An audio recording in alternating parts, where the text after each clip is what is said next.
जैसे अभी एक भैया ने कहा कि समस्या हमारे संग आती है, इसमें आप हमारा साथ देंगे या नहीं देंगे। एक ने कहा कि आप दाग धब्बे वाला काम ही ना करें तो वो भी अच्छा होगा। एक ने कहा अपनी आजीविका दूसरी शिफ्ट कर लें, जिससे पत्रकार इसमें आप फ्रीडम तरीके से काम कर पाएंगे। विचार सबके अच्छे हैं, लेकिन बात यह है कि ये विचार सिर्फ यहीं तक रह जाते हैं और नीचे जाके जो ढूंढोगे आप लोग कि अब किस पर हाथ रखा जाए, ठीक है ना। तो विचार को अगर आप अमल में लेकर आओ तब तो काम बनेगा। दूसरी चीज, यहाँ हम सब एक हैं और बाहर जाके हम गुट बना लेते हैं, ये हमारी खबर है, ये बनाने की खबर है। तो पहले तो उन सब चीज़ों में ये ट्रांसपेरेंसी होना बहुत जरूरी है। और सबसे बड़ी बात कि हमें हमारे क्षेत्र का थाना अध्यक्ष ही नहीं जानना कि ये पत्रकार फलानी पक्ष से हैं या ये फलानी समिति से हैं। तो सबसे पहले अगर हमें अपनी उपस्थिति दर्ज करानी है, चाहे संगठन के माध्यम से कराएं या अपने चैनल के माध्यम से कराएं या आप जिस संस्थान से जुड़े हैं उससे कराएं, सबसे पहले अपनी उपस्थिति अपने थाना अध्यक्ष या थाना प्रभारी के अंतर्गत कराएं। कम से कम अगर किसी और थाने में आप खड़े हैं और वो आप वहाँ कोई रिकॉर्डिंग कर रहे हैं तो वो अगर आपको किसी बात से हटाता है तो कम से कम आपके थाने का LIU या LIU वो आपकी सूचना दे दे कि नहीं साहब ये फलाने वाले हैं। पहली चीज। दूसरा, हम मैडम ने कहा अभी पत्रकारिता को लेकर, ये बात बिल्कुल हकीकत है। आप 10 साल पत्रकारिता में घुस जाओ, आप पत्रकारिता नहीं कर रहे, आप लिख रहे हो, चला रहे हो चैनल को, लेकिन किस धारा के अंतर्गत हम काम कर रहे हैं, किसके अंतर्गत हम नहीं कर रहे हैं, कौन फर्जी पत्रकार है, जैसा भी किसी ने कहा दलाली वाली बात को लेकर, कौन फर्जी पत्रकार नहीं है। पत्रकार सिर्फ वही हो सकता है जिसके पास खबर है, जिसके पास विज्ञापन है वो पत्रकार नहीं है। और विज्ञापन वाला काम करना है तो अपनी मार्केटिंग कंपनी खोल लो। सीरीज देखो, साफ बात आता हूँ, मार्केटिंग कंपनी खोल जाओ, खूब विज्ञापन लाए और चैनलों को बांटे, पैसा वो भी कमाएगा। अब आप पत्रकार भी हो और आपको ये भी चाहिए कि मेरे पास कमाई भी हो।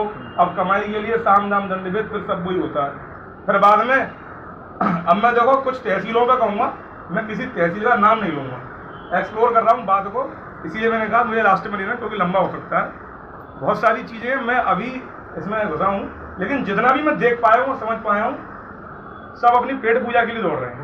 ऐसा ही है? नहीं है। पत्रकारिता जो है वो एक जुनून है, नशा है।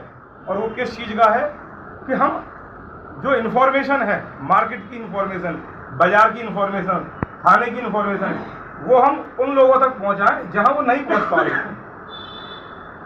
चैनल ग्रो क्यों नहीं कर रहे? आप अपने आप को पहचान में क्यों नहीं लेके आ पा रहे? क्योंकि उसमें भी हम ही लोग कमावेशी कर लेते हैं। कैसे कर लेते हैं? एक ग्रुप है, भाई ग्रुप में सब पत्रकार घुसे हुए हैं, उसी में उन्होंने अपने 20 लोग जोड़ रखे हैं, एक ही खबर 20 लोग डाल रहे हैं। अब बेचारा वो किस किस की देखेगा? चैनल ग्रो नहीं कर पा रहे। आप अपने 50 लोगों का एक सिंगल ग्रुप बनाओ जिसमें कोई पत्रकार ना हो, आप ग्रो कर जाओगे, लोग आपको जानने लगेंगे, वो पूछेंगे फलानी खबर आई भैया तेरे चैनल में नहीं आई अभी, तो आप अपने आप ग्रो कर जाओगे और लोग आपको जान जाएंगे। अब रही बात विज्ञापन की, विज्ञापन का हमेशा असूल ये होना चाहिए कि जब आपका चैनल चले, सामने वाला खुद कहे कि मेरे को इस खबर में विज्ञापन लगा दो, तब तो आपको सही है। अब क्या होता है कि दलाली वाली बात तो भी मैं बताया था, इसी से जोड़ के बता रहा हूँ। ये आदमी मुझे पैसा नहीं दे रहा, फलाने को दे रहा है, इसकी खबर छाप। अब उसकी खबर छापो को वो कहेगा भाई तूने खबर को छापी। अब दूसरे आदमी को क्योंकि पैसे ले रहा पत्रकार, दोनों में मनमुटाव हो गया, चाहे वो किसी समिति से हो या किसी संगठन से हो। तो वो चीज़ नहीं होनी चाहिए। आप अपने चैनल को इतना ग्रो कर लो या इतनी ताकत उसमें हट के बना लो कंटेंट। यूट्यूब का क्या मतलब है? कंटेंट। जो अखबार छाप रहा है वो तो छाप ही रहा है, उससे आप जीत नहीं सकते। कहाँ गए वो पंकज जी? अखबार छापने वाले से आप नहीं जीत सकते, ये बात हकीकत है। क्योंकि आप एक खबर पे काम करोगे और वो 300 खबर पे काम कर रहा है। मैं बता रहा हूँ आपको, अगर आप ये समझो कि मैं अखबार छाप सकता हूँ या बना सकता हूँ या चला सकता हूँ, तो गलत फहमी है। 300 खबर में और उसमें फर्क है। अब रही बात संगठन की, तो वो संगठन को क्या चीज़ चाहिए? 3 चीज़ चाहिए। कुछ लोग ये कहते हैं कि संगठन को बिना पैसे से नहीं चलाया जा सकता, या पैसे से नहीं चलाया जा सकता, या पैसे से ही चलाया जा सकता है। संगठन को आत्मशक्ति से चलाया जा सकता है। अब हम आप लोगों को फोन करके संपर्क कर रहे हैं बुलाने के लिए, तो भैया सबके पास काम सबके पास है, लेकिन जब वो आदमी फंसेगा तब उसे संगठन याद आता है, क्या संगठन वाले हमारे संग नहीं आए। हो सकता है मेरे विचार से या कुछ लोग सहमत ना हो, लेकिन जो बात है, जब आप किसी को अपना समय नहीं दोगे तो भैया किसी के पास इतना समय नहीं होगा कि शायद वो वहाँ जाए। वो बात एक अलग है कि संगठन अध्यक्ष की या समिति अध्यक्ष की मजबूरी है कि चलो उसको तो जाना ही जाना है। और मैंने बहुत देखा है, जो आदमी काम नहीं कर रहा उसके लिए भी अध्यक्ष साहब थाने तक जाके उसकी रिपोर्ट दर्ज करा रहे हैं। मैं उस पत्रकार का नाम नहीं लूंगा, वो मैंने कभी देखा नहीं और इन्होंने भी मुझे बताया बाद में कि ये कभी आता भी नहीं है। फिर भी उसके लिए थाने भी गए, FIR भी नोट कराई और उसके पक्ष में भी काम करवाया। तो ये बहुत बड़ी बात है। मैं तो यूँ कह रहा हूँ बहुत अच्छी बात है। आपसे किसी तरह का कोई मासिक शुल्क नहीं है। अब ID कार्ड में पैसे लगते हैं चूंकि, तो वो मुझे पता नहीं कितने रुपये चार्ज जाता है, लेकिन इसमें खर्चा होता है। तो मेरा मतलब कहने का ये है कि संगठन को बढ़ाना भी है और अपने विचार कम से कम इतने पक्के रखें कि कोई अगर कान भरे तो उसकी पहले सच्चाई पता कर लें कि क्या कहना चाह रहा है। ठीक है ना। संगठन अलीगढ़ में एक नहीं है, 1000 है। आप 2 लिया और मैंने भी सब में सदस्यता ले रखी है। मैंने सदस्यता सिर्फ इसलिए ले रखी है कि कल को मुझे गाली नहीं देती है, समझना पहले बात को। लेकिन मैं और ये भी सब जानते हैं, सुबह यहीं शुरू होती है और शाम यहीं खत्म होती है।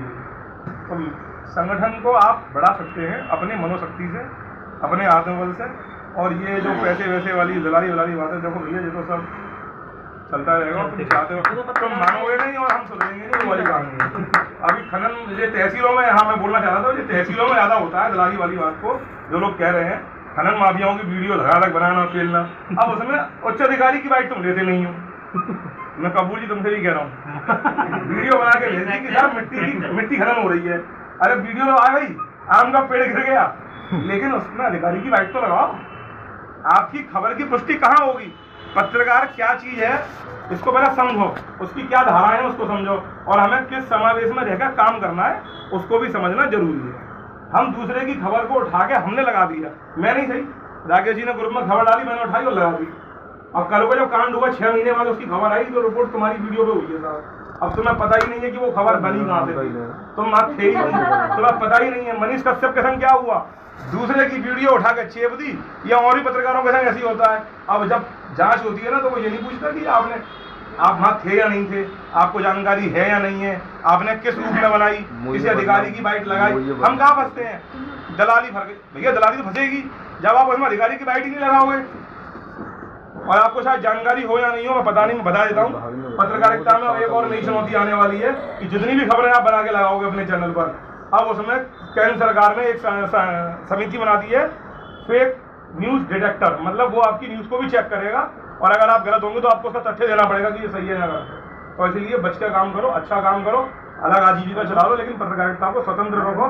किसी विज्ञापन का माध्यम ना बनाओ। विज्ञापन का माध्यम बनाना किसी कंपनी से टाई अप कर लो, विज्ञापन अपने आप मिल जाएगा।